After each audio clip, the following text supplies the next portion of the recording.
தோழர்கள் அனைவருக்கும் வணக்கம். மார்க்சிஸ்ட் கம்யூனிஸ்ட் கட்சி அலுவலகத்தில் இந்திய கம்யூனிஸ்ட் கட்சி, மார்க்சிஸ்ட் லெனினிஸ்ட் கட்சியின் தோழர்கள் கூடி இன்றைக்கு நாங்கள் பேசினோம். எதிர்வரும் காலங்களில் தமிழ்நாட்டில் ஒரு பிரம்மாண்டமான பேரணி ஒன்றுக்கு திட்டமிட்டிருக்கிறோம். இடம், தேதி இவையெல்லாம் உங்களுக்கு முறைப்படி அறிவிக்கப்படும். உழைக்கிற மக்கள், ஏழை மக்கள், எளிய மக்கள், ஒடுக்கப்பட்ட மக்கள், அலைகுடி மக்கள், சட்டத்தின் ஆட்சி முறை வளர்ந்தோங்கியிருக்கிற இந்த சூழலிலும் திட்டங்களும் ஆட்சியாளர்களும் அவர்களை எளிதில் கடந்து செல்கிறார்கள். வாழ்க்கை அவர்களுக்கு பரிதாப சூழலில் இருக்கிறது. எனவே இந்த மக்களின் வளவாழ்விற்காக போராட தொடர்ந்து கூட்டு இயக்கங்களை நடத்த, குறிப்பாக வேலையில்லா திண்டாட்டம், புலம்பெயர்கிற ஏழைகள், பல்லாயிரக்கணக்கான மைல்களிலிருந்து புலம்பெயர்ந்து உணவில்லாமல், கல்வி இல்லாமல், நல்ல வாழ்விடம் இல்லாமல் மரணத்தோடு போராடுகிறார்கள். பல நேரங்களில் ஆலை விபத்துகள், தொழிற்சாலை விபத்துகளில் செத்து மடிகிறார்கள்.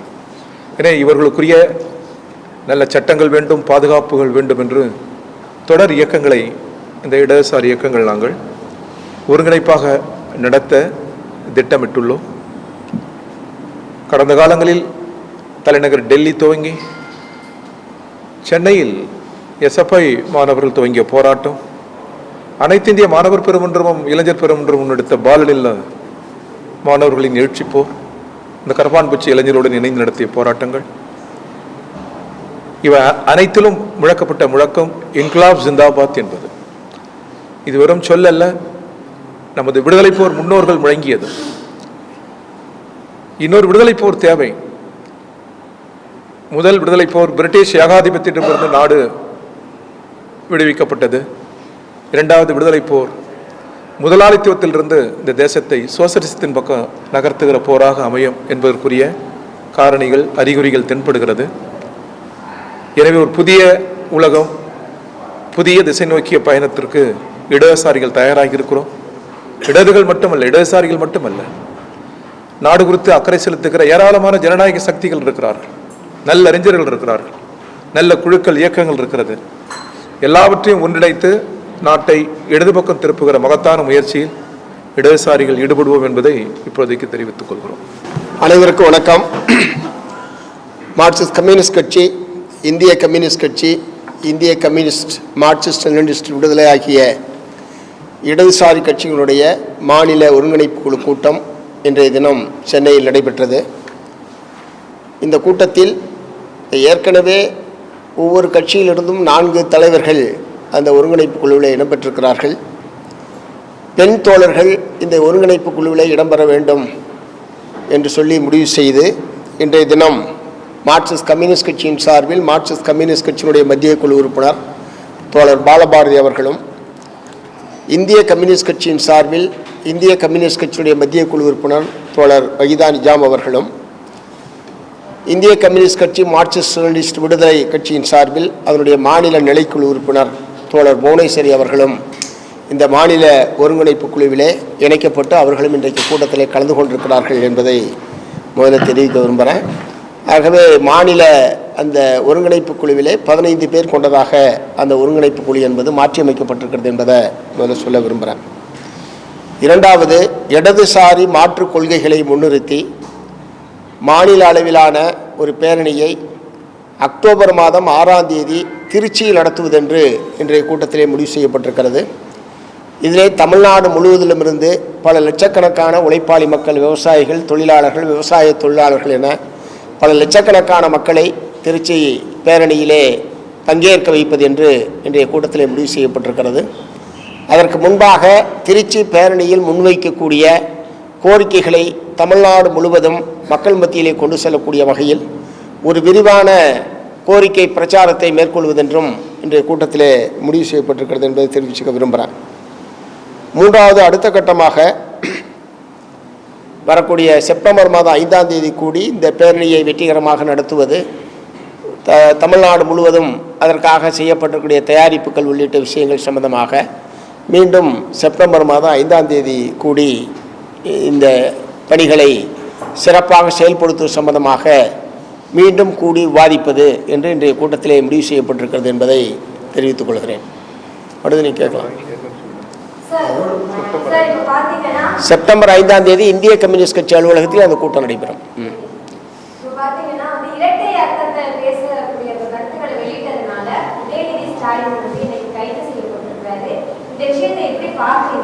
பெண்கள் மீதான, அதாவது அரசியல்லையோ இல்ல பொது சமூகத்திலேயோ ஒரு விஷயத்தை தாக்கணும் அப்படின்னா பெண்களை ஒரு எளிதான ஒரு விஷயமா எடுத்து பார்க்கறாங்க, அது ஒரு இலக்கா பார்க்கறாங்க.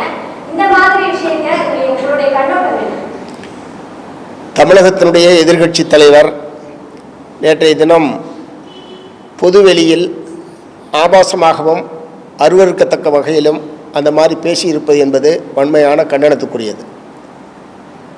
பொதுவெளியில் பேசுகிற போது, அதுவும் அரசியல் கட்சி தலைவர்கள் பேசுகிற போது நாகரிகத்துடன் பேச வேண்டும். அரசியல் நாகரிகத்தை கடைபிடிக்க வேண்டும், யாராக இருந்தாலும். ஆகவே இத்தகைய முறையில் யார் பேசினாலும் கண்டிக்கத்தக்கது. அது எதிர்க்கட்சி தலைவர் என்கிற முறையில் அவருக்கு கூடுதல் பொறுப்பு இருக்கிறது. அந்த பொறுப்பை உணர்ந்து அவர் பேசியிருக்க வேண்டும். அது அனைவருமே நாங்கள் கண்டிச்சிருக்கிறோம்.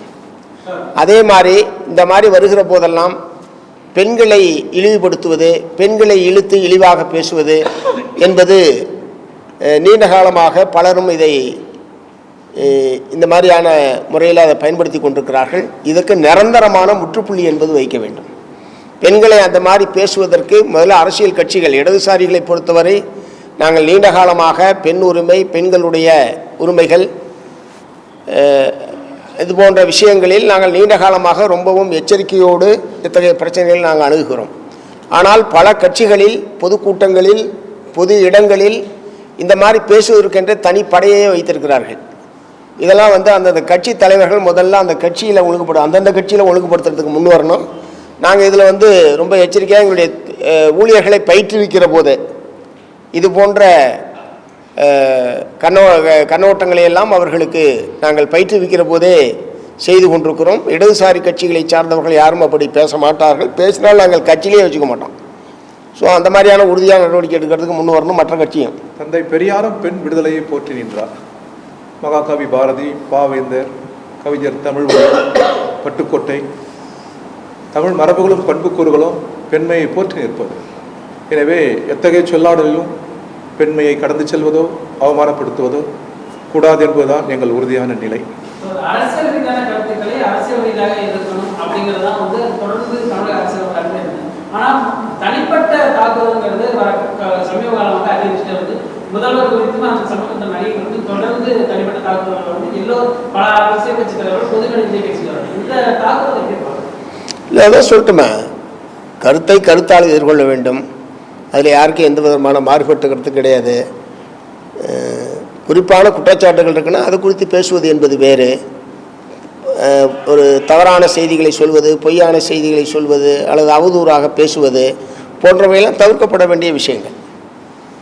அப்படி அதான் நாங்களும் சொல்கிறோம், தவிர்க்கப்பட வேண்டிய விஷயங்கள்.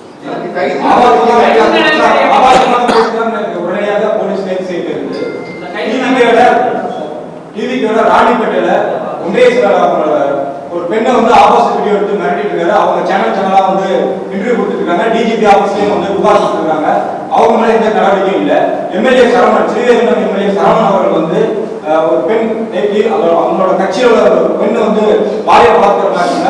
அவரை மிரட்டினால அவங்களே குற்றச்சாட்டுங்க 3 தடவை பிரஸ் மீட் கொடுத்துருக்காங்க. அவங்க மேல எந்த நடவடிக்கையும் இல்லை. எப்படி பார்க்கணும்? இல்லை, எந்த கட்சியை சார்ந்தவர்களாக இருந்தாலும் பெண்களை பாலியல் ரீதியாக பேசுவது, பாலியல் வன்புணர்வு குற்றங்களுக்கு புகார்களுக்கு உள்ளாவது யாராக இருந்தாலும் அவர்கள் மீது சட்டப்படி நடவடிக்கை எடுக்க வேண்டும் என்பதில் யாரும் மாறுபட முடியாது. எடுக்கணும்னு சொல்கிறோம். நாங்கள் எடுக்கணும்னு அப்போ இருந்தே சொல்லிட்டு இருக்கோம். நீங்கள் இன்னைக்கு தான் கேட்குறீங்க. ஸ்ரீவைகுண்ட விஷயம் என்னைக்கு வெளியே வந்ததோ அன்னையிலேருந்து நாங்கள் சொல்லிட்டு இருக்கோம். நீங்கள் கேட்கறது தான் லேட்டு. சார், அது மட்டும் இல்லாமல் கடந்த கால அரசியல் வரலாற்றை பார்க்கும் பொழுது ஒரு நாகரிகமான முறையை பார்க்க முடியாது. ஆளுங்கட்சியாக இருந்தாலும் சரி, எதிர்கட்சியாக இருந்தாலும் சரி. ஆனா இப்ப பொது வெளிகள்ல, பொது மேடைகள்லயே ஆளுங்கட்சி உறுப்பினர்களாக இருந்தாலும் எதிர்கட்சி உறுப்பினர்களாக இருந்தாலும் தரம் தாழ்ந்த கருத்துக்கள், அதே போல சொல்லத்தக்க முடியாத வார்த்தைகளை பயன்படுத்தி பேசக்கூடிய ஒரு நிகழ்வுகளை பார்க்கிறோம். இளைய தலைமுறை இப்ப நிறைய பேர் அரசியல் நோக்கி வராங்க. இது ஒரு மாற்று சிந்தனையை உருவாக்காதா? அதாவது அரசியல்னா இது இப்படிதான் இருக்குமோ, இந்த ஃப்ரேமிங் இப்படிதான் இருக்குமோ, இந்த கட்டமைப்பு இப்படிதான் இருக்குமோன்னு அவங்க தவறான ஒரு வழிநடத்தலுக்கு தள்ளப்பட மாட்டாங்களா? இல்லை, ஆரம்பத்தில் சொல்லலை, ஒவ்வொரு கட்சியும் அவரவர்களுடைய கட்சியில் இருக்கக்கூடிய இத்தகைய போக்குகளை ஒழுங்குபடுத்துவதற்கும் முறைப்படுத்துவதற்கும் அவரவர்கள் முன் வர வேண்டும். பொதுவெளியில் அறிவுரை சொல்கிறது என்பது வேறு. நம்ம கட்சியிலேருந்து இப்படி யாரும் பேசக்கூடாதுன்னு எங்கள் கட்சியில் நாங்கள் இடதுசாரி கட்சியில் சொல்கிற மாதிரி அந்தந்த கட்சியிலையும் சொல்ல வரணும். சமூக வலைதளத்திலேயோ அது பொதுவெளியிலையோ எப்படி அது வெளிப்படுத்தப்பட்டாலும் கண்டிக்கத்தக்கது. அது கட்டாயம் அதை சரி பண்ணணுன்றது தான். இந்த கைது நடவடிக்கை தொடர்ச்சியாக தமிழக அரசுடைய நிலைப்பாடுகள் அம்மையார் ஜெயலலிதா அவர்கள் நிலைப்பாடு, எடுத்தெடுப்புல கைது எல்லாமே ஒரு அயனான அட்டம்ப்டாக எல்லாமே அவங்க ரொம்ப ஸ்ட்ராங்காக பண்ணுறாங்க. இப்போ இருக்கிற டிவிகே கவர்மெண்ட் அப்படின்ற ஒரு கருத்து இருக்கு. இது எப்படி பாருங்க, இந்த குற்றச்சாட்டுக்கு உடனடியாக கைது செய்ய வேண்டிய அவசியம் என்ன இருந்தது அப்படின்றது தான் கேட்குறேன். இல்லை, இது வன்மையான கண்டிக்கத்தக்கதுன்னு எல்லாமே சொல்லிட்டோம். அநேகமாக நாடே கண்டிச்சுக்கிட்டு இருக்கு. அந்த பிரச்சனையில் ஒரு முறையான புகார் என்பது வந்திருக்கு. புகாரின் மீது அவர்கள் சட்டப்படி நடவடிக்கை எடுத்திருக்காங்க. சட்டப்படி அதை அவர் எதிர்கொள்ளட்டும். பட் அதே நேரத்தில் நாளைக்கு தமிழ்நாடு சட்டப்பேரவை கூட்டம் இந்த அரசாங்கத்தினுடைய முதல் பட்ஜெட் கூட்டத்தொடர் என்கிற முறையில் நாளைக்கு நடைபெற இருக்கக்கூடிய நிலையில் எதிர்க்கட்சி தலைவருடைய பங்களிப்பு என்பது, அதனுடைய பங்கேற்பு என்பது ரொம்ப அவசியமானது. அதை கவனத்தில் கொண்டு அரசு செயல்படணும்.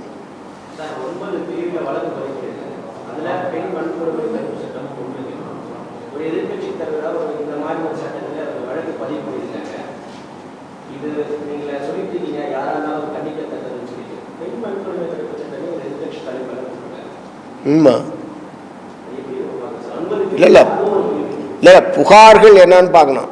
புகாரின் மீது எஃப்ஐஆர் போடப்பட்டிருக்கு. எஃப்ஐஆர் என்பது ஒரு ஆரம்ப கட்ட நடவடிக்கை சார். அதன் மீது அவர் சட்டப்படி எதிர்கொள்வதற்கு எவ்வளோ வாய்ப்புகள் இருக்கு. அதனால அது சட்டப்படி அவர் எதிர்கொள்வார். முதல் விதிகளை நடக்கிற இந்த நிலையில எதிர்கட்சி தலைவர் கைது பண்ணி எதிர்கட்சியுடைய செயல்பாடுகளை முடக்கும் வகையில இந்த கைது இல்லை, நான் தான் சொன்னேன், எதிர்கட்சிகள்லாம் முடைக்கிற முடியாது. அவங்கன்னா ஒருத்தராக இருக்காரு, எங்கள்கிட்ட யாராவது 2 பேருனா அது பிரச்சனை. அவரை ஒருத்தர் கைது பண்ண, நான் தான் சொன்னேன், எதிர்கட்சி தலைவர் என்கிற முறையில் சட்டப்பேரவையில் அவருடைய பிரசன்ஸ் என்பது ரொம்ப முக்கியமானது. நாளைக்கு பட்ஜெட் கூட்டத்தொடர் துவங்குகிற நிலையில் அதை கவனத்தில் கொண்டு அரசு செயல்பட வேண்டும். எதிர்கட்சி இப்ப 2 கோணமா நான் பார்க்கலாம்னு நினைக்கிறேன். என்னன்னா, பெண்கள் பற்றி பேசும் பொழுது அதற்கான நடவடிக்கையான ஒரு கைது அது வரவேற்கலாம். இருந்தாலும் ஜனநாயக ரீதியா போராடக்கூடியவர்களை தாவேக அரசு போராட அனுமதிப்பது கிடையாது. இப்ப நாளைக்கு போராடினா இன்னைக்கு நைட் காவல்துறை இன்னைக்கு அனுமதி கிடையாது, நாளைக்கு உங்களுக்கு அனுமதி கிடையாதுன்னு தடுக்கக்கூடிய விஷயங்களையும் பார்க்க முடியுது. இது எப்படி நினைக்கிறீங்க? ஏன்னா ஜனநாயக உரிமை போராட்டம் பண்றது, அதை எதுக்கு தடுக்கணும்? போராட்டங்களுக்கான உரிமைகளை காவல்துறை வழங்கியதல்ல, அது போராடி பெறப்பட்ட சட்ட உரிமை. காவல்துறை சர்வெண்ட் டு த பீப்புள். அவர் சட்ட ஒழுங்கை காக்கிற வேலையா காவல்துறை? எல்லாவற்றுக்கும் மேல் மக்கள். சட்ட அனுமதிக்கிறது போராடுவதற்காக. போராட்டங்களில் தான், அதில் உழைக்க மக்களின் போராட்டங்களில் தான் ஜனநாயகம் வளர்கிறது.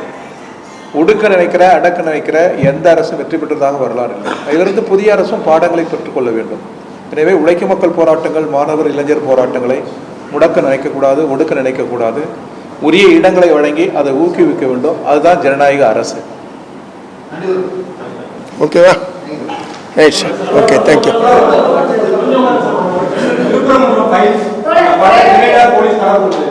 அதுக்கப்புறமா இங்க போராட்டம் நடக்கும்போது லைஃபை நடக்கிற போராட்டம் அதுக்கும் தரப்படுறாங்க. கிட்டத்தட்ட பாஜக மாதிரி அரசு செயல்படுறாங்க.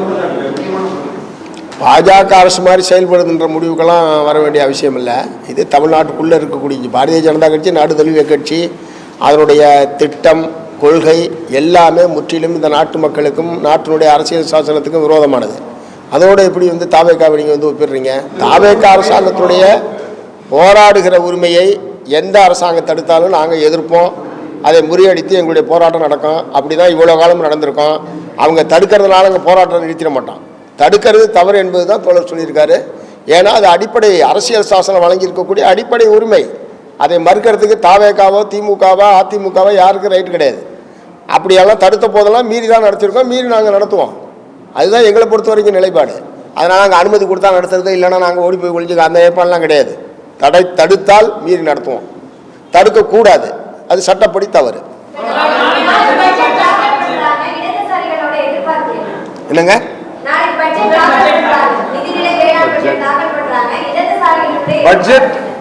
ஏழைகளை கருத்தில் கொள்ள வேண்டும், உழைக்கிற மக்களை கருத்தில் கொள்ள வேண்டும், குழி விழுந்த கன்னங்களையும் ஒட்டிய வயிறுகளையும் கவனத்தில் கொள்ள வேண்டும் என்று அமர்த்தியாசன் சொல்லியிருக்கிறாரு. உயர்ந்த மாளிகைகளையும் உலக வங்கியோ கார்ப்பரேட் நிறுவனங்களையோ கருத்தில் கொள்ளக்கூடாது என்று அந்த மேதை சொல்லியிருக்கிறார். அதான் எங்கள் கருத்தம். தமிழ்நாடு மக்கள் மிகுந்த எதிர்பார்ப்போடு தாவேக்கா அரசு அமைச்சிருக்காங்க. இவங்களும் பல்வேறு விதமான தேர்தல் வாக்குறுதிகள் சொல்லியிருக்காங்க.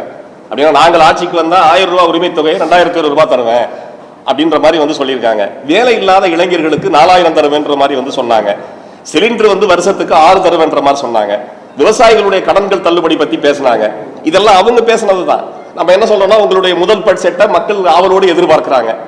இந்த பெண்கள் பாத்தீங்கன்னா தமிழ்நாட்டில் 54% பெண்கள் ரத்த சோகைக்கு ஆளாகிறாங்க அப்படின்ற புள்ளி விவரம் ஒன்று இருக்கு.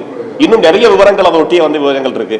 எனவே பெண்களுடைய நலன் கருதி இருக்கிற நெருக்கடியை கணக்கில் கொண்டு நீங்கள் சொன்ன தேர்தல் வாக்குறுதியுடைய 2500 ரூபாய் உரிமை தொகைன்றதை இந்த பட்ஜெட்ல வரும்னு நம்ம வலியுறுத்தோம், எதிர்பார்க்கிறோம். உங்களுக்கு வாக்களித்தவர்கள் 70% பேர் இளைஞர்கள், புதியவர்கள். அவர்கள் தான் வேலை இல்லாம நிக்கிறாங்க. 4000 ரூபாய் விஷயத்தை தயவுதாட்சியம் இல்லாம உடனடியாக அதில் அறிவிங்க. இன்னைக்கு பாத்தீங்கன்னா இப்பதான் தண்ணி வருது, 3 போக விவசாயம் போயிடுச்சு. நான் போன முறையும் வலியுறுத்துறோம். இப்ப நீங்க விவசாய கடனை நீங்க சொன்ன அடிப்படையில் செய்யுங்க. நீங்கள் என்னெல்லாம் தேர்தல் வாக்குறுதி செய்தீர்களோ அந்த தேர்தல் வாக்குறுதியை நடைமுறைப்படுத்துங்க. மக்கள் எதிர்பார்க்கிறாங்க, நாங்களும் எதிர்பார்க்கிறோம்.